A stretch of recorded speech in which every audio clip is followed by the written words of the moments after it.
Shalom, bem-vindo ao meu canal. Meu nome é Márcio Marafiotti e hoje eu vou explicar o livro Isaías. Ele vem depois do livro Eclesiástico e antes do livro de Jeremias. Em seus dias, Isaías viveu e narrou a tensão política e militar que o território de Israel experimentava, com eventos decorrentes principalmente de um panorama marcado por intensas e contínuas atividades bélicas e expansionistas que estavam sendo realizadas pela monarquia egípcia ao sul e pelos caldeus ao leste. O início do ministério profético de Isaías situa-se em 754 a.C., coincidindo com duas datas históricas precisas: a morte do rei Uzias de Judá e a fundação de Roma.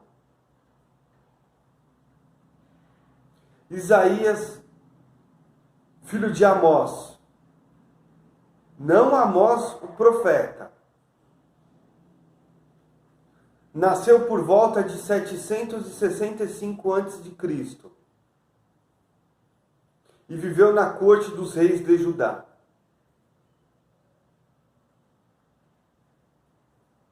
Escriba e relator dos anais históricos da casa davídica. Tinha preeminência e liberdade suficiente para transitar próximo ao poder político e tomar conhecimento em primeira mão das políticas e estratégias do Estado monarca judeu.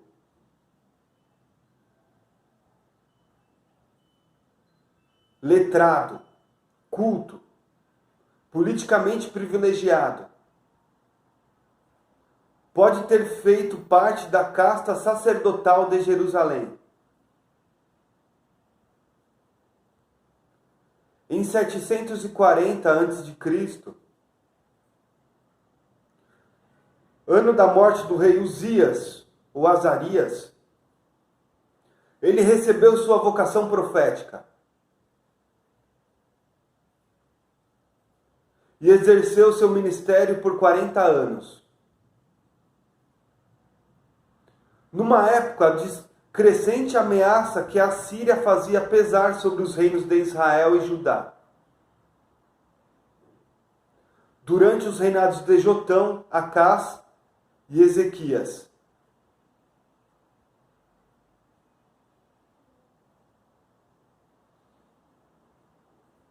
O livro que traz o nome de Isaías pode ser dividido em três grandes partes. Primeiro, Isaías. Os capítulos 1 a 39 contém a mensagem do profeta chamado Isaías, cuja preocupação central é a santidade de Deus, ou seja, só Deus é absoluto. Em meio a grandes mudanças políticas internacionais, Isaías condena a aliança com as grandes potências, mostrando que a nação só será salva se permanecer fiel a Deus e ao seu projeto, no qual a justiça é o valor supremo. Assim, uma espiritualidade baseada na santidade de Deus conduz o profeta a uma fé política, que combate os ídolos presentes na sociedade.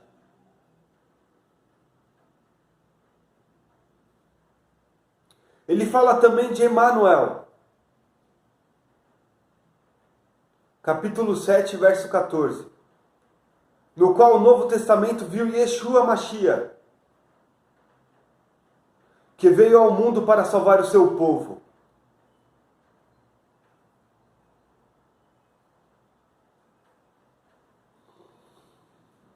Capítulo 1. Introdução ao conjunto do livro. Capítulo 2 a 12. Profecia sobre Israel e Judá. Capítulo 13 a 23. Profecia sobre as nações estrangeiras. Capítulo 24 a 27. Apocalipse de Isaías. Capítulo 28 a 33. Profecias de promessa e ameaça sobre Israel e Judá, semelhante ao capítulo 2 a 12. Capítulo 34 e 35. Outros fragmentos apocalípticos. No tempo do exílio na Babilônia. Capítulo 36 a 39. Relatos sobre a atividade de Isaías no momento da campanha de Senaqueribe contra Jerusalém.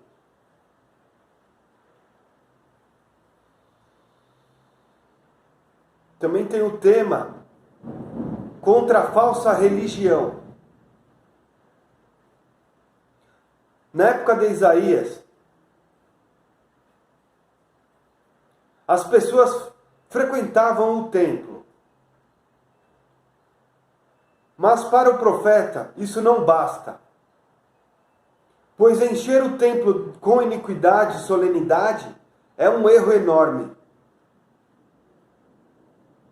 Isso porque as pessoas que levam ofertas para Hashem são as mesmas que não se importam em fazer o direito funcionar, que não fazem justiça ao desprotegido órfão e à abandonada viúva. Isaías, em um dos textos proféticos mais violentos contra o culto que funciona só para mascarar as injustiças que se cometem no dia a dia, pede aos príncipes de Sodoma e ao povo, na verdade, de Jerusalém, para ouvirem a palavra de Adonai.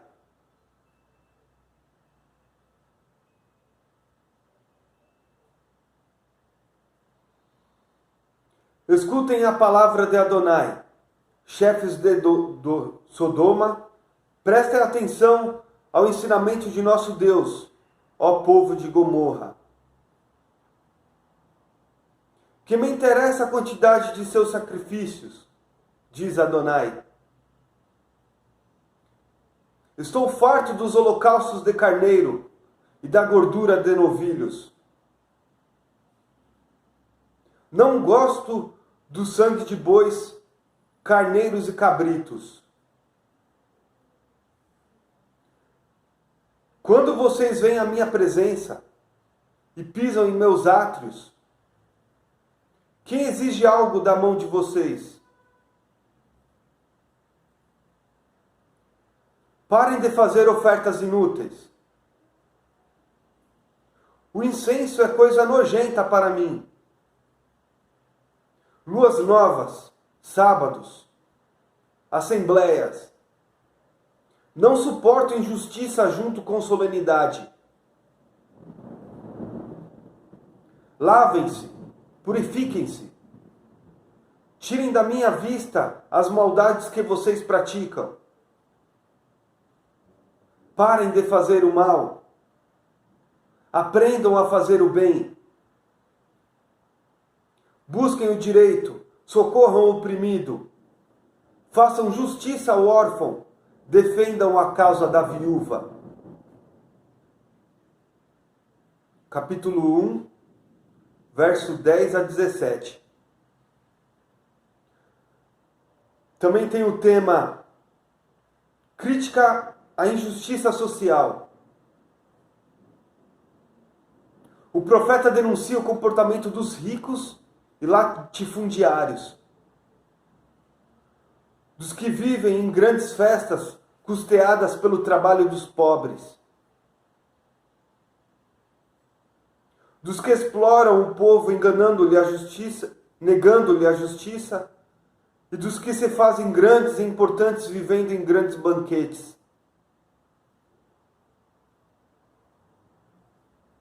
Ai daqueles que juntam casa com casa e emendam campo a campo, até que não sobre mais espaço e sejam os únicos a habitarem no meio do país. Capítulo 5, verso 8. Nesse aspecto, destaca-se sua semelhança com o profeta Amós. Até porque eles são quase contemporâneos. Amós é de 760 a.C. E Isaías inicia sua atividade em 740 a.C. A problemática social era a mesma para ambos. Embora Amós fosse um camponês, e Isaías um homem culto ligado à corte, ambos atacam grupos dominantes da sociedade, autoridades, magistrados, latifundiários e políticos. Isaías é duro e irônico com as damas da classe alta de Jerusalém. Assim como Amós o fora com as madames da Samaria. Além disso, Isaías defende com paixão órfãos, viúvas, oprimidos, o povo explorado e desgovernado pelos governantes. Denuncia igualmente a máscara da religião que encobre a injustiça, do mesmo modo que Amós. Outro tema, época de Acás.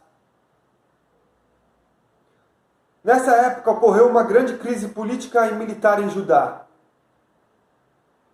provocada pela crescente ameaça do Império Assírio e pelos muitos erros do governante de Judá. Era o tempo da política expansionista do rei Tiglat-Pileser III, iniciado em 745 a.C., que implicava numa grave ameaça para os pequenos reinos da região. Israel, Damasco e outros da região tornaram-se tributários da Assíria. Golpe de Estado de Israel, alianças contra ou a favor da Assíria, faziam parte da política internacional da época. Fasseia, um rei golpista de Israel, fez uma aliança com Damasco e ambos decidiram invadir Judá, derrubar Acás e colocar um estrangeiro em seu lugar, para usar o reino do sul numa coalizão militar contra a Síria. Trata-se da guerra Sírio-Efraimita, iniciada em 734 a.C. Acás pede o auxílio da Síria e Tiglat-Pileser III tomou Damasco e 3/4 de Israel, restando apenas Samaria, que posteriormente, em 722 a.C., foi tomada pelas tropas assírias de Salmanasar V e de Sargão II.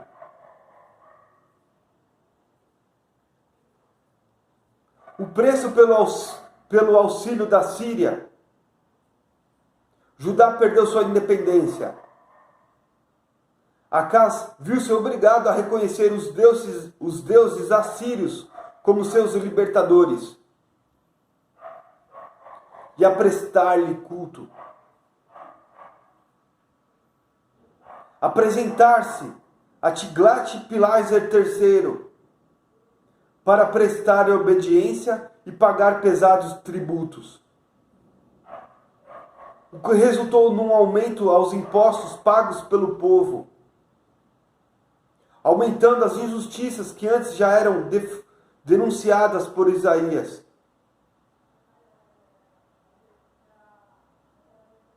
Nesse contexto, a religião oficial procurava encobrir os problemas com grandes festas.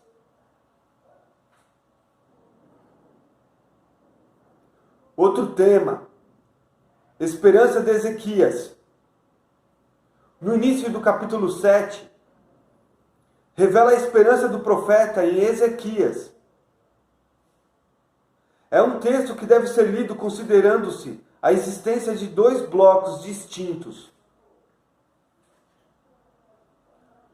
O primeiro bloco relata o encontro de Isaías com Acás, às vésperas da guerra sírio-efraimita, em 734 a.C., quando os reis de Damasco e de Samaria planejavam invadir Judá para depor Acás e no seu lugar colocar um rei não davídico, o filho de Tabeel, que envolveria o país na coalizão contra o Império Assírio. Isaías vai ao encontro de Acás, que está cuidando das defesas de Jerusalém. O segundo bloco relata novo encontro de Isaías com Acás, desta vez, talvez no palácio, no qual o profeta oferece ao rei um sinal de que tudo se arranjará diante da ameaça sírio-efraimita. Com a recusa do rei em pedir um sinal a Rachem, Isaías muda o tom e relata a Acás que Rachem, por própria iniciativa, dar-lhe-á um sinal, que consiste no seguinte: a jovem mulher dará à luz um filho, seu nome será Emanuel, e ele comerá coalhada e mel, até que chegue ao uso da razão.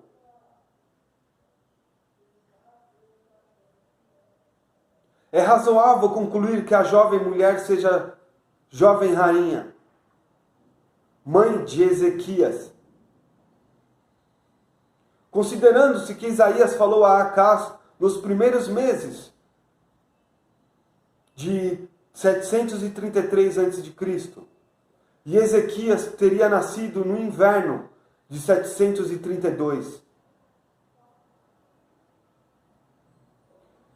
Isaías volta a falar de Ezequias no início do capítulo 9, pois esse início do capítulo deve compreendido em conjunto com o final do capítulo 8, no qual menciona as 3 regiões de Israel conquistadas em 734 a.C.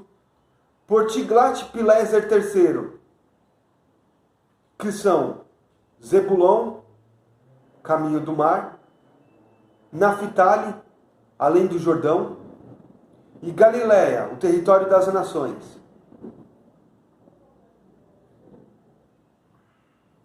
Isaías fala dessas regiões para despertar a esperança. Rachem, que humilhou essas terras, as cobrirá de glória. E o povo, que vivia nas trevas e na tristeza, viverá na luz e na alegria.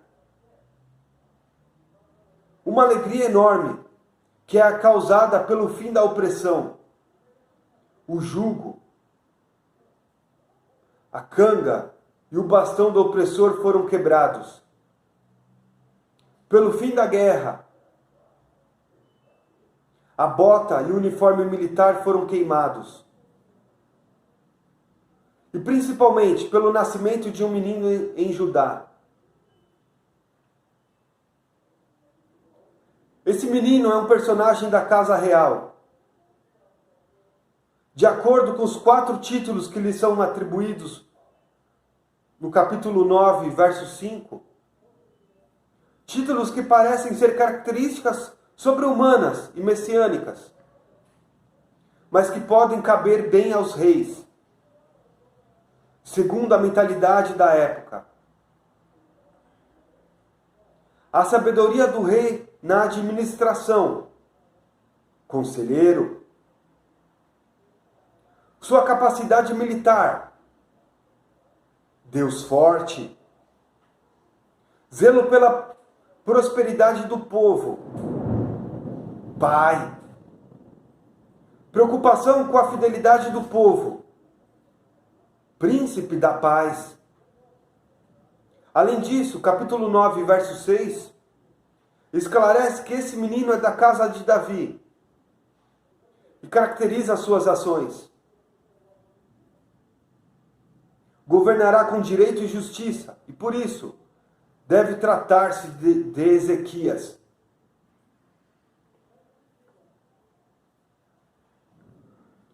Isaías volta a referir-se a Ezequias no início do capítulo 11, pois o ponto de referência do profeta continua sendo o rei da época, descendente de Davi, que salvaria o país da catástrofe. O texto fala de um personagem regil, de suas qualidades, de sua atuação, da instauração de uma nova realidade, para concluir que então haverá em Israel conhecimento de Hashem.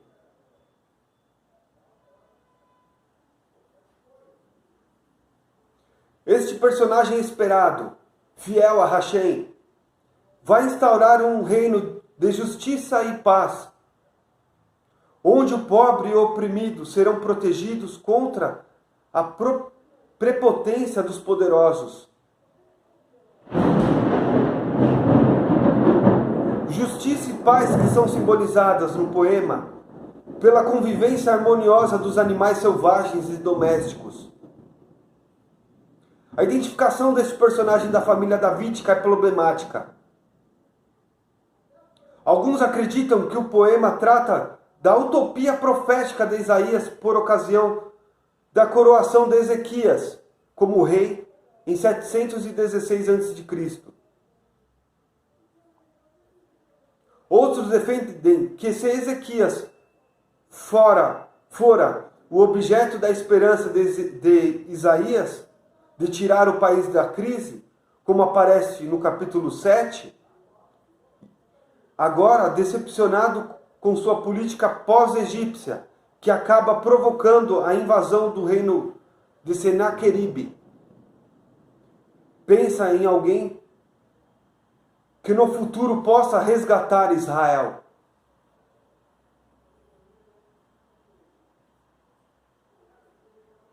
Ezequias tomou posse como rei em 716 a.C., após a morte de seu pai, Acás,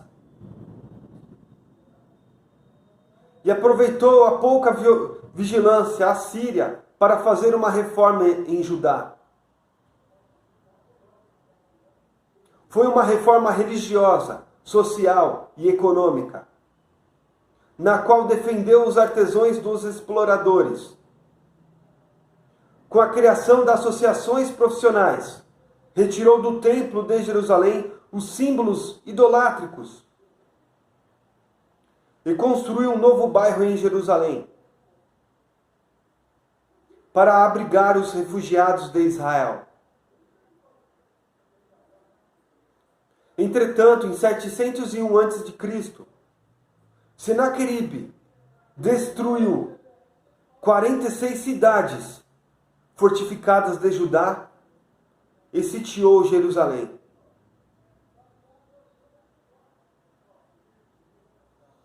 Segundo Isaías, os capítulos 40 a 55 foram escritos, segundo alguns estudiosos, por um profeta anônimo, comumente chamado segundo Isaías, ou Deutero-Isaías, que iniciou a pregação após 550 a.C., no final da época do exílio babilônio, quando ocorriam as primeiras vitórias de Ciro II, apresentando uma mensagem de esperança e consolação. O fim do exílio, das 7 semanas de anos, é visto como um novo êxodo, e como no primeiro, Hashem será o condutor e a garantia desta nova libertação. O povo de Deus convertido, mas oprimido, é denominado servo de Hashem.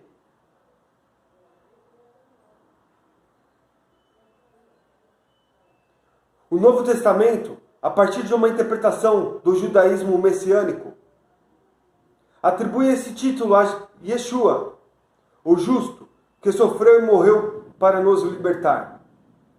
A comunidade, depois de convertida e libertada, se tornará missionária, luz para que as nações se voltem para o verdadeiro Deus. O segundo Isaías pode ser subdividido em 2 partes. Capítulo 40 a 48. Queda da Babilônia. Libertação por Ciro II. Capítulo 49 a 55. Restauração de Sião. Insistência no universalismo da salvação.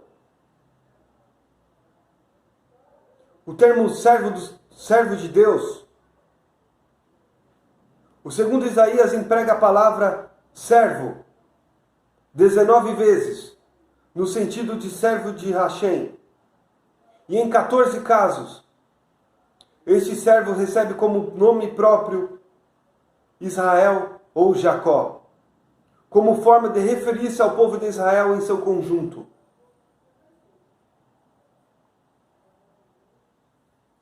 O terceiro Isaías. Os capítulos 56 a 66 são atribuídos por alguns estudiosos ao terceiro Isaías, ou trito Isaías. Apresenta uma coleção de profecias que procuram estimular a comunidade que veio do exílio na Babilônia e se reuniu em Jerusalém com que estavam dispersos. Condena os abusos que começam de novo a aparecer e mostra qual é o verdadeiro jejum necessário para que haja novos céus e nova terra.